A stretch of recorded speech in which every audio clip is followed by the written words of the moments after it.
Hi friends, welcome to KSET success academy. ನಾನು ಈ ಒಂದು ವಿಡಿಯೋದಲ್ಲಿ ನಲಂದಾ ಯೂನಿವರ್ಸಿಟಿ ಬಗ್ಗೆ ತಿಳಿಸ್ಕೊಡ್ತಾ ಇದ್ದೇನೆ.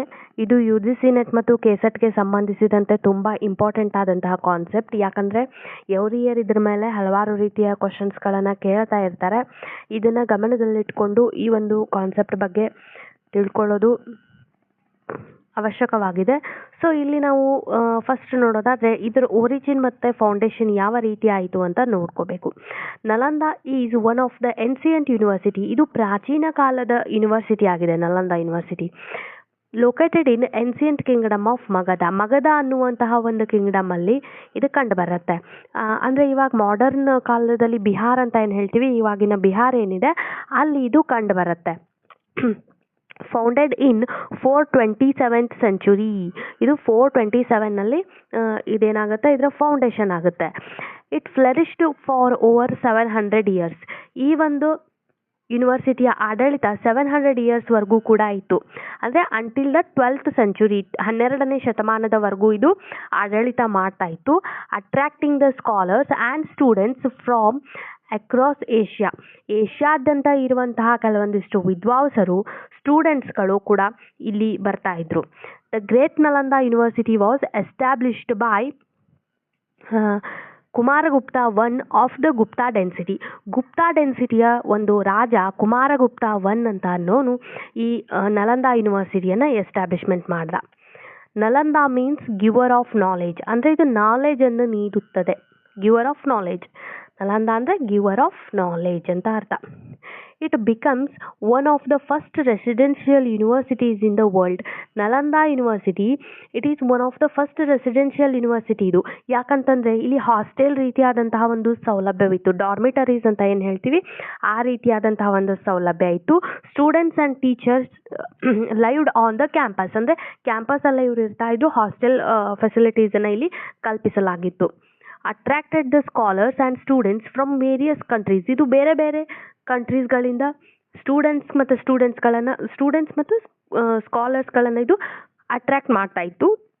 Including China, Korea, Japan, Tibet, Mongolia, Sri Lanka and south East Asia. ಈ ಒಂದು ಎಲ್ಲ ಕಂಟ್ರಿಗಳಿಂದ ಕೂಡ ಇಲ್ಲಿ ಸ್ಟೂಡೆಂಟ್ಸ್ ಆಗಿರ್ಬೋದು, ಸ್ಕಾಲರ್ಸ್ ಆಗಿರ್ಬೋದು, ಎಲ್ಲರೂ ಕೂಡ ಇಲ್ಲಿ ಬರ್ತಾ ಇದ್ರು ಅಂತ ಹೇಳಲಾಗುತ್ತೆ.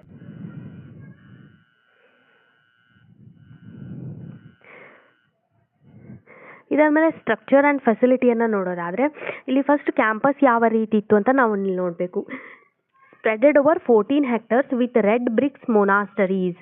ಇದು 14 ಹೆಕ್ಟರ್ಸ್ ಪ್ರದೇಶದಲ್ಲಿ ಈ ಒಂದು ಕ್ಯಾಂಪಸ್ ಚದುರಿತ್ತು. ಅದನ್ನು ಒಂದು ಕೆಂಪು ಇಟ್ಟಿಗೆಗಳಿಂದ, ರೆಡ್ ಬ್ರಿಕ್ಸ್ ಅಂತ ಏನು ಹೇಳ್ತೀವಿ, ಕೆಂಪು ಇಟ್ಟಿಗೆಗಳಿಂದ ಮಾಡಲ್ಪಟ್ಟಿತ್ತು. ಅದರಲ್ಲಿ temple, lecture halls and libraries ಕೂಡ ಇನ್ಕ್ಲೂಡ್ ಆಗಿದ್ದು. 10 ಟೆಂಪಲ್ಸ್ ಇತ್ತು ಇಲ್ಲಿ, 10 temples, 8 separate compounds and large ಹಾಸ್ಟೆಲ್ಸ್ಗಳು ಕೂಡ ಈ ಒಂದು ಕ್ಯಾಂಪಸಲ್ಲಿ ಇನ್ಕ್ಲೂಡ್ ಆಗಿದ್ದವು ಅಂತ ಹೇಳ್ತಾರೆ. ಆಮೇಲೆ ಲೈಬ್ರರಿ ಬಂದು ಈ ಒಂದು ನಲಂದಾ ಯೂನಿವರ್ಸಿಟಿಯ ಲೈಬ್ರರಿಗೆ ಧರ್ಮಗಂಜ ಅಂತ ಕರೀತಾರೆ. ಧರ್ಮಗಂಜ ವಿತ್ 3 ಮೇನ್ ಬಿಲ್ಡಿಂಗ್ಸ್. ಇದರಲ್ಲಿ 3 ರೀತಿಯಾದಂತಹ ಬಿಲ್ಡಿಂಗ್ಸ್ಗಳು ಬರ್ತವೆ.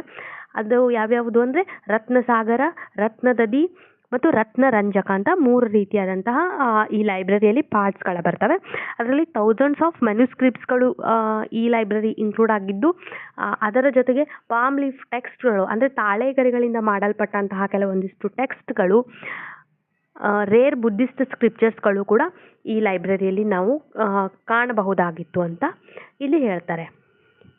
ಇದಾದಮೇಲೆ ಅಕಾಡೆಮಿಕ್ ಎಕ್ಸಲೆನ್ಸ್ ಬಗ್ಗೆ ನೋಡೋದಾದರೆ it offered higher education in Buddhist studies.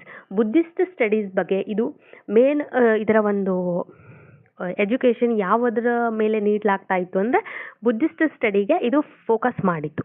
ಇದರ ಜೊತೆಗೆ Vedas, grammar, logic, medicine, mathematics, astronomy, philosophy and ಆರ್ಟ್ಸ್ಗಳ ಬಗ್ಗೆಯೂ ಸಹಿತ ಇಲ್ಲಿ ಶಿಕ್ಷಣವನ್ನು ನೀಡಲಾಗ್ತಾ ಇತ್ತು ಅಂತ ಹೇಳ್ತಾರೆ. Admission was extremely selective. ಅಂದರೆ ಇಲ್ಲಿ ಎಲ್ರಿಗೂ ಕೂಡ ಈಸಿಯಾಗಿ ಅಡ್ಮಿಷನನ್ನು ಕೊಡಲಾಗ್ತಾ ಇರಲಿಲ್ಲ. Because only small fraction of applicants passed the entrance interview. ಇಲ್ಲಿ ಎಂಟ್ರೆನ್ಸ್ ಎಕ್ಸಾಮ್ ಇತ್ತು.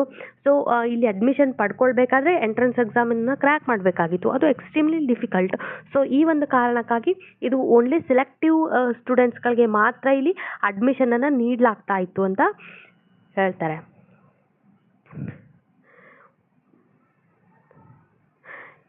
ಈ ಒಂದು ಯೂನಿವರ್ಸಿಟಿಯಲ್ಲಿ 10,000 hosted around 10,000 students, 2,000 teachers from across Asia. ಇಲ್ಲಿ ಏಷ್ಯಾದ್ಯಂತ 10,000 ಸ್ಟೂಡೆಂಟ್ಸ್ಗಳಿದ್ರು. ಅದರ ಜೊತೆಗೆ 2,000 ಟೀಚರ್ಸ್ಗಳಿದ್ದು ಅಂತ ಹೇಳ್ತಾರೆ. ಯಾವ್ಯಾವ ಕಂಟ್ರಿಯಿಂದ ಅಂದರೆ ಚೈನಾ ಆಗಿರ್ಬೋದು, ಟಿಬೆಟ್ ಆಗಿರ್ಬೋದು, ಕೊರಿಯಾ, ಜಪಾನ್, ಪರ್ಷಿಯಾ, ಹೌದಾ, ಈ ರೀತಿ ಬೇರೆ ಬೇರೆ ಏಷ್ಯಾದ್ಯಂತ ಬೇರೆ ಬೇರೆ ಕಂಟ್ರಿಗಳಿಂದ ಕೂಡ ಇಲ್ಲಿ ಸ್ಟೂಡೆಂಟ್ಸ್ಗಳು, ಸ್ಕಾಲರ್ಸ್ಗಳು ಬರ್ತಾ ಇದ್ರು ಅಂತ ಇಲ್ಲಿ ಹೇಳ್ತಾರೆ. ಆಮೇಲೆ ಇಲ್ಲಿ ಕೆಲವೊಂದಿಷ್ಟು ಫೇಮಸ್ ಸ್ಕಾಲರ್ಸ್ ಯಾರ್ಯಾರು, ಈ ಒಂದು ಯೂನಿವರ್ಸಿಟಿಯಲ್ಲಿ ಬರುವಂತಹ ಫೇಮಸ್ ಸ್ಕಾಲರ್ಸ್, ಕ್ಸುಯೆನ್ ಝ್ಯಾಂಗ್ ಅಂದರೆ ಹುಯೆನ್ ಸ್ಟ್ಯಾಂಗ್ ಅಂತ ಕೂಡ ಅವನಿಗೆ ಹೇಳ್ತಾರೆ. ಚೈನೀಸ್ ಮಾಂಕ್ ಇವನು, who studies here in 7th century. ಹೌದಾ, ಕ್ಸುಯೆನ್ ಝ್ಯಾಂಗ್ ಆಗಿರ್ಬೋದು. ಆಮೇಲೆ ಇನ್ನೊಬ್ಬ ಬಂದು ಐ ಜಿಂಗ್ ಅಂತ, ಅನದರ್ ಚೈನೀಸ್ ಸ್ಕಾಲರ್ ಹೂ ಡಾಕ್ಯುಮೆಂಟೆಡ್ ನಲಂದಾಸ್ ಅಕಾಡೆಮಿಕ್ ಲೈಫ್. ಈ ಐ ಜಿಂಗ್ ಅನ್ನುವಂತಹ ಇನ್ನೊಬ್ಬ ಸ್ಕಾಲರ್ ಇವನು ನಲಂದಾ ಯೂನಿವರ್ಸಿಟಿಯ ಒಂದು ಅಕಾಡೆಮಿಕ್ ಲೈಫ್ ಬಗ್ಗೆ ವಿವರಣೆಯನ್ನು ನೀಡಿದ್ದಾನೆ. Scholars from Sri Lanka, Nepal, Korea, central Asia studied here. ಹೌದಾ, ಈ ಒಂದು ಬೇರೆ ಬೇರೆ ಕಂಟ್ರಿಗಳಿಂದಲೂ ಕೂಡ ಇಲ್ಲಿ ಸ್ಟಡಿ ಮಾಡೋಕ್ಕೆ ಬರ್ತಾಯಿದ್ರು. ಇದಾದಮೇಲೆ ನಲಂದಾ ಯೂನಿವರ್ಸಿಟಿ ಯಾವಾಗ ಹಾಳಾಯಿತು ಅನ್ನೋದನ್ನು ನಾವಿಲ್ಲಿ ನೋಡ್ಬೋದು. Nalanda university, the ancient centre of higher learning in Bihar, was destroyed in 1193. 1193 ಇದು ಡಿಸ್ಟ್ರಾಯ್ ಆಗುತ್ತೆ. ಯಾರಿಂದ ಅಂದರೆ by Turkic Afghan military general Bakhtiyar Khilji ಅಂತ ಅನ್ನೋನೊಬ್ಬ ಇವನು ಟರ್ಕಿ ಅಫ್ಘನ್ ಮಿಲಿಟರಿ ಜನರಲ್ ಇವನು ಹಾಳು ಮಾಡ್ತಾನೆ. The campus was so vast that fire set by attackers is said to have burned for 3 months. ಇಲ್ಲಿ ಈ ಒಂದು ದಾಳಿಗೆ ಈ ಯೂನಿವರ್ಸಿಟಿ ಬೆಂಕಿಗೆ ಆಹುತಿ ಆಗುತ್ತೆ. ಸೊ ಇದಕ್ಕೆ ಬೆಂಕಿ ಬಿದ್ದಾಗ ಅಲ್ಲಿರುವಂತಹ ಮೆನ್ಯುಸ್ಕ್ರಿಪ್ಟ್ಸ್ಗಳೆಲ್ಲ ನಾಶ ಆಗೋಕ್ಕೆ 3 ತಿಂಗಳಷ್ಟು ಬೆಂಕಿ ಹೊತ್ತುರಿತಾ ಇತ್ತು ಅಂತ ಹೇಳ್ತಾರೆ ಇಲ್ಲಿ. Archaeological site of Nalanda university was declared as a UNESCO world heritage site in 2016. ಈ ಒಂದು ನಲಂದಾ ಯೂನಿವರ್ಸಿಟಿಯನ್ನು 2016ರಲ್ಲಿ ಯುನೆಸ್ಕೋ ವರ್ಲ್ಡ್ ಹೆರಿಟೇಜ್ ಸೈಟ್ ನ ಪಟ್ಟಿಯಲ್ಲಿ ಸೇರಿಸಿದ್ದಾರೆ. ಸೊ ಇದಷ್ಟು ಒಂದು ನಲಂದಾ ಯೂನಿವರ್ಸಿಟಿಯ ಬಗ್ಗೆ ವಿವರಣೆ. ನಲಂದಾ ಯೂನಿವರ್ಸಿಟಿ ಯಾವ ರೀತಿ ಸ್ಥಾಪನೆ ಆಯಿತು ಮತ್ತು ಅದರ ಸ್ಟ್ರಕ್ಚರ್ ಆ್ಯಂಡ್ ಫೆಸಿಲಿಟೀಸ್, ಅದರಲ್ಲಿ ಯಾರ್ಯಾರು ಫೇಮಸ್ ಸ್ಕಾಲರ್ಸ್ಗಳು ಅಧ್ಯಯನ ಮಾಡಿದ್ರು, ಅದು ಯಾವ ರೀತಿ ನಾಶ ಆಯಿತು ಅಂತ. ಸೊ ನೆಕ್ಸ್ಟ್ ವಿಡಿಯೋದಲ್ಲಿ ನಾನು ಇನ್ನೊಂದು ಯೂನಿವರ್ಸಿಟಿಯ ಬಗ್ಗೆ ವಿಡಿಯೋ ಮಾಡೋಕ್ಕೆ ಟ್ರೈ ಮಾಡ್ತೀನಿ. ಸೊ ಇದು ನಿಮಗೆ ಇಷ್ಟ ಆದರೆ ದಯವಿಟ್ಟು ಫಾಲೋ ಮಾಡಿ ಅಂತ ಕೇಳ್ಕೊಳ್ತಾ, ಥ್ಯಾಂಕ್ ಯು ವೆರಿ ಮಚ್.